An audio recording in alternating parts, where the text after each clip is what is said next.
मरीजों के लिए मुफ्त डायलिसिस का अभियान भी चला रही है। इसका लाभ प्रतिवर्ष 21 लाख से ज्यादा मरीज उठा रहे हैं। इसके प्रतिवर्ष इन 1 लाख इसका लाभ प्रतिवर्ष 21 लाख से ज्यादा मरीज उठा रहे हैं। इसके प्रतिवर्ष इन 1 लाख रुपया खर्च होने से बचे हैं। गरीबों को सस्ता राशन मिलता रहे, इसके लिए मेरी सरकार ने पिछले दशक में करीब 20 लाख करोड़ रुपया खर्च किए हैं। भारतीय रेल में यात्रा के लिए रेलवे प्रत्येक टिकट पर करीब 50% डिस्काउंट देते हैं। इससे गरीब और मध्यम वर्ग के यात्रियों को हर वर्ष 60,000 करोड़ रुपया की बचत होती है। गरीब और मध्यम वर्ग को कम कीमत पर हवाई टिकट मिल रहे हैं। उड़ान योजना के अंतर्गत गरीब और मध्यम वर्गों को हवाई टिकटों पर 3,000 करोड़ रुपया से ज्यादा की बचत हुई है। LED बल्ब की योजना के कारण बिजली के बिलों में 20,000 करोड़ रुपया में अधिक बचत हुई है। जीवन ज्योति बीमा योजना और सुरक्षा बीमा योजना के तहत गरीबों को 16,000 करोड़ रुपया से ज्यादा की क्लेम राशि मिली है।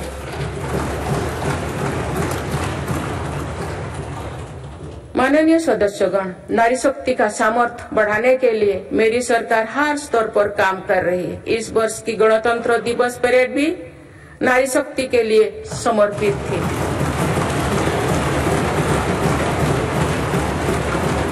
इस परेड में दुनिया ने हमारी बेटियों के सामर्थ्य की झलक देखी। मेरी सरकार ने जल, स्थल, नभ और अंतरिक्ष हर तरफ बेटियों की भूमिका का विस्तार किया है।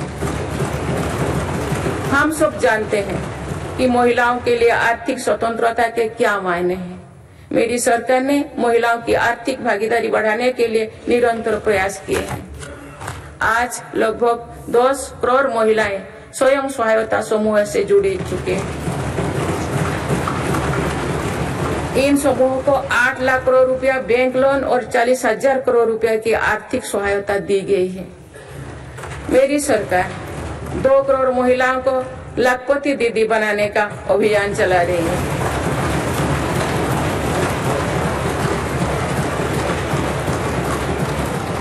नमो ड्रोन दीदी योजना के तहत समूहों को 15,000 ड्रोन उपलब्ध कराए जा रहे हैं। मातृत्व अवकाश 12 सप्ताह से बढ़ाकर 26 सप्ताह करने से देश की लाखों महिलाओं को बहुत मदद मिली है। मेरी सरकार ने महिलाओं की पहली बार सशस्त्र बलों में परमानेंट कमीशन दिया गया है। पहली बार सैनिक स्कूलों और राष्ट्रीय रक्षा अकादमी में महिला कैडेट्स के प्रवेश दिया गया है। आज महिलाएं फाइटर पायलट भी है और नौसेना के जहाज को भी पहली बार कमांड कर रहे हैं। मुद्रा योजना के तहत जो 40 करोड़ से ज्यादा लोन दिए गए हैं, उनमें करीब 31 करोड़ से ज्यादा लोन महिलाओं को मिली है। इस योजना से लाभ लेकर करोड़ों महिलाओं ने स्वरोजगार शुरू किए हैं। माननीय सदस्यगण, मेरी सरकार आज खेती को अधिक लाभकारी बनाने पर बल दे रही है। हमारा ये प्रयास है कि खेती में लागत कम हो और लाभ अधिक हो। मेरी सरकार ने पहली बार 10 करोड़ से अधिक छोटे किसानों को भी देश की कृषि नीति और योजनाओं में प्रमुखता दी है। पीएम किसान सम्मान निधि के तहत अब तक 2,80,000 करोड़ रुपया किसानों को मिल चुके हैं।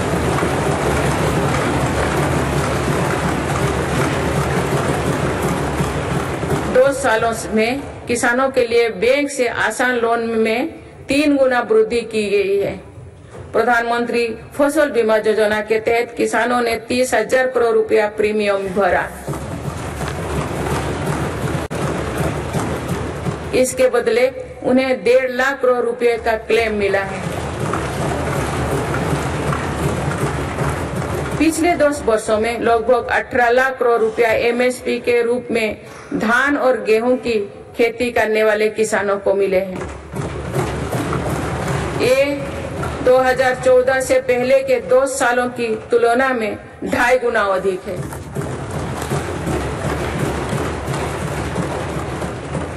पहले तिलहन और दलहन फसलों की सरकारी खरीदी नहीं की बराबर थी। पिछले दशकों में तिलहन और दलहन की खेती करने वाले किसानों को एमएसपी के रूप में 1.25 लाख करोड़ रुपया मिले हैं।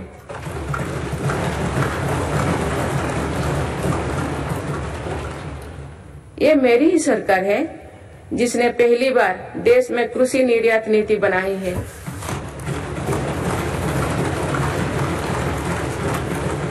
इससे एग्रीकल्चर एक्सपोर्ट 4 लाख करोड़ रुपया तक पहुंचा है।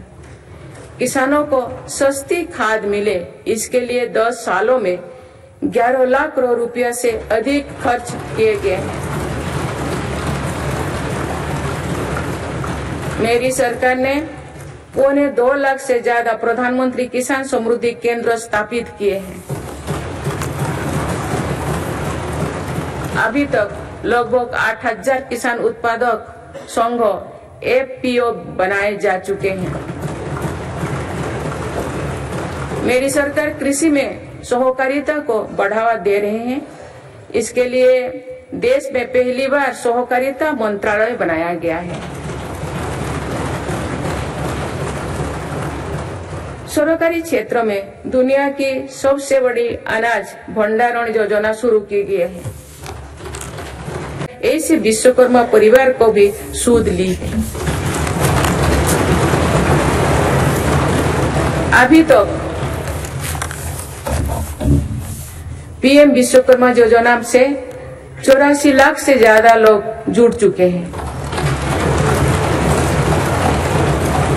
रेहड़ी, ठेले, फुटपाथ पर काम करने वाले साथी भी दशकों से अपने हाल पर छोड़ दिए गए थे। मेरी सरकार ने पीएम स्वनिधि योजना द्वारा उनको बैंकिंग से जोड़ा।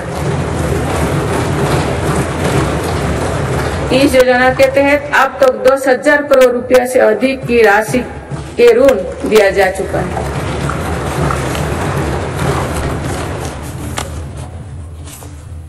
सरकार ने इन पर भरोसा करते हुए बिना कोलेटरल के ऋण दिया है। इस भरोसे के मजबूत करते हुए अधिकांश लोगों ने ऋण भी वापस किया है, अगली किस्त का भी लाभ उठाया है।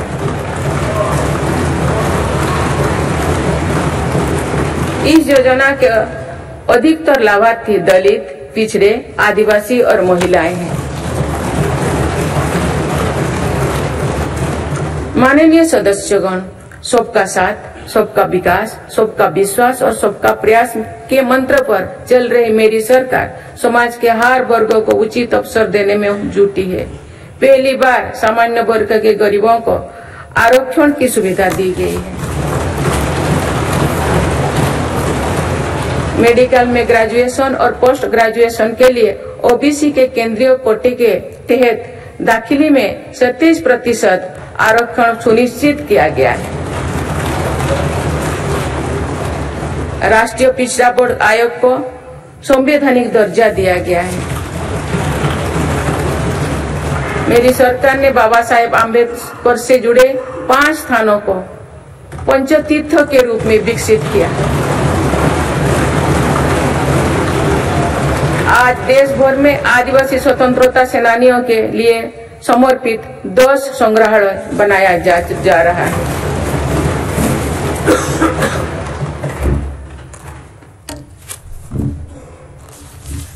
माननीय सदस्यगण, मेरी सरकार ने ऐसे क्षेत्रों की भी पहली बार विकास से जोड़ा है जो दशकों तक उपेक्षित रहे। हमारी सीमाओं से सटे गांव को देश का अंतिम गांव माना जाता था। मेरी सरकार ने उन्हें देश का पहला गांव बनाया।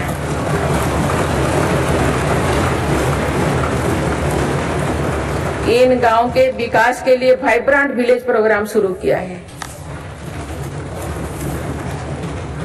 अंडमान निकोबार और लक्षद्वीप जैसे हमारे दूर सुदूर के द्वीप समूह भी विकास से वंचित थे। मेरी सरकार ने इन द्वीपों में भी आधुनिक सुविधाओं का निर्माण किया। वहां सड़क, हवाई यातायात और तेज इंटरनेट की सुविधाएं पहुंचाई। कुछ सप्ताह पूर्व ही लक्षद्वीप को भी अंडर वाटर ऑप्टिकल फाइबर से जोड़ा गया है। इससे स्थानीय लोगों के साथ ही पर्यटकों को भी सुविधा होगी। मेरी सरकार द्वारा आकांक्षा जिला कार्यक्रम के तहत देश के 100 से अधिक जिलों में विकास का प्राथमिकता दी गई है। इस कार्यक्रम की सफलता को देखते हुए मेरी सरकार ने आकांक्षा ब्लॉक कार्यक्रम भी शुरू किया है। इससे देश के उन ब्लॉक्स में विकास पर विशेष जोर दिया जा रहा है जो पीछे छूट गए हैं। माननीय सदस्यगण, मेरी सरकार आज पूरी सीमा पर मॉडर्न इंफ्रास्ट्रक्चर बना रही है। एक काम बहुत पहले ही प्राथमिकता के आधार पर हो जाना चाहिए था। आतंकवाद हो या विस्तारवाद, हमारी सेनाएं आज जैसे को तैसा की नीति के साथ जवाब दे रही है।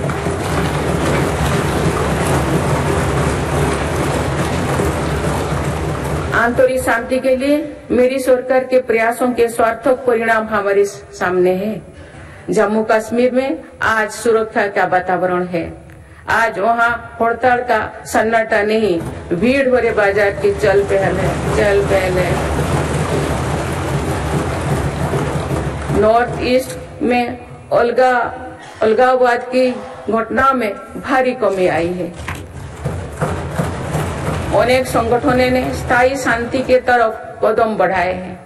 नक्सलवाद से प्रभावित क्षेत्र घटे हैं और नक्सली हिंसा में भी भारी गिरावट हुई है। माननीय सदस्यगण, भारत के लिए ये समय आने वाली सदियों का भविष्य लिखने का है। हमारे पूर्वजों ने हजारों वर्षों की एक विरासत हमारे लिए छोड़ी है।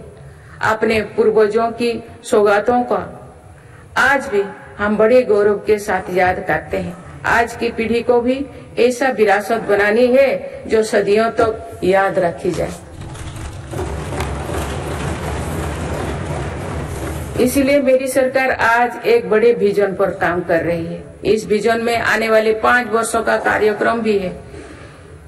इसमें आने वाले 25 साल का रोड मैप भी है। हमारे लिए विकसित भारत सिर्फ आर्थिक समृद्धि तक सीमित नहीं है।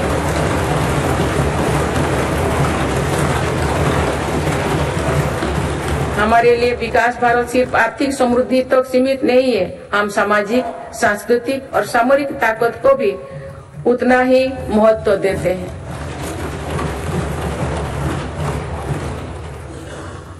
इनके बिना विकास और आर्थिक समृद्धि स्थायी नहीं रह सकती है। बीते दशकों के फैसले भी इसी ध्येय से लिए गए हैं। आज भी अनेक कदम इसी लक्ष्य के साथ उठाया जा रहे हैं। माननीय सदस्यगण, भारत के तेज विकास को लेकर आज दुनिया की हर एजेंसी आश्वस्त है। राष्ट्रीय और अंतर्राष्ट्रीय एजेंसी जो भी आकलन कर रहे हैं, उनका आधार भारत की नीतियां हैं। इंफ्रास्ट्रक्चर में रिकॉर्ड निवेश और पॉलिसी रिफॉर्म निवेशकों का विश्वास और बढ़ा रहा है। पूर्ण बहुमत वाली स्थिर और मजबूत सरकार के लिए भारतीयों का संकल्प भी दुनिया को नया भरोसा दे रहे हैं।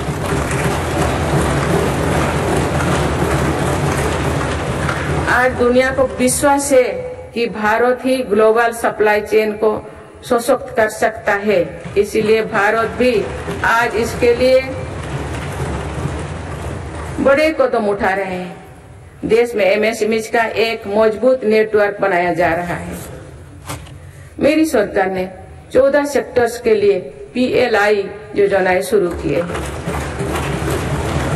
इसके तहत अभी तक लगभग 9 लाख करोड़ रुपए का उत्पादन हो चुका है। इससे देश में रोजगार और स्वरोजगार के लाखों नए अवसर बने। PLI से इलेक्ट्रॉनिक्स, फार्मा, फूड प्रोसेसिंग और मेडिकल डिवाइस के सेक्टर में भी लाभ हो रहा है। मेडिकल डिवाइस से जुड़े दर्जनों प्रोजेक्ट्स में उत्पादन शुरू हो चुका है। मेरी सरकार ने देश में 3 बल्क ड्रग पार्क भी बनाए हैं। माननीय सदस्यगण, आज मेड इन इंडिया एक ग्लोबल ब्रांड बन चुका है। मेक इन इंडिया को लेकर आज दुनिया आकर्षित हो रही है। आत्मनिर्भर भारत